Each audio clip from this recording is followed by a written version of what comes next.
ಯುವಶಕ್ತಿ friends circle registered KGD 6412 ಮತ್ತು library ವತಿಯಿಂದ ಸುಭಾಷ್ ನಗರದ ಲೈಬ್ರರಿಯಲ್ಲಿ ತಾರೀಖು 20/5/2024 ಸೋಮವಾರ ಬೆಳಗ್ಗೆ 10 ಗಂಟೆಯಿಂದ 12:30 ರಕ್ತದೊತ್ತಡ ಮತ್ತು ಮಧುಮೇಹ ಪರೀಕ್ಷೆ ನಡೆಸಲಾಯಿತು. ಈ ಕಾರ್ಯಕ್ರಮವನ್ನು ತಾಲೂಕು ಲೈಬ್ರರಿ ಕೌನ್ಸಿಲ್ ಜೊತೆ ಕಾರ್ಯದರ್ಶಿ ಶ್ರೀಮತಿ ಶ್ರೀಕುಮಾರಿ ಟೀಚರ್ ಉದ್ಘಾಟಿಸಿದರು. ಡಾಕ್ಟರ್ ಅಂಬು, ಸೂಪರಿಂಟೆಂಡೆಂಟ್ ಮಂಗಲ್ಪಾಡಿ ತಾಲೂಕು ಆಸ್ಪತ್ರೆ ಇವರು ಆರೋಗ್ಯದ ಬಗ್ಗೆ ಮಾಹಿತಿ ನೀಡಿದರು. ಈ ಕಾರ್ಯಕ್ರಮದ ಅಧ್ಯಕ್ಷತೆಯನ್ನು ಯುವಶಕ್ತಿ ಫ್ರೆಂಡ್ಸ್ ಸರ್ಕಲ್ ಲೈಬ್ರರಿ ಅಧ್ಯಕ್ಷರಾದ ಲಕ್ಷ್ಮಣ ಪೂಜಾರಿ ಬೊಳ್ಳಾರ್ ವಹಿಸಿದರು. ಮಂಗಲ್ಪಾಡಿ ಗ್ರಾಮ ಪಂಚಾಯತ್ ಸದಸ್ಯೆ ಸುಜಾತಾ ಯು ಶೆಟ್ಟಿ ಉಪಸ್ಥಿತರಿದ್ದರು.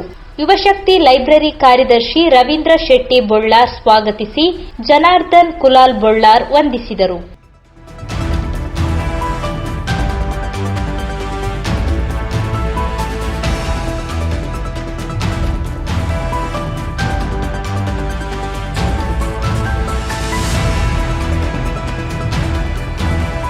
ಧ್ವನಿ ಮೀಡಿಯಾ, ನಿಮ್ಮ ಧ್ವನಿಗೆ ನಮ್ಮ ಧ್ವನಿ.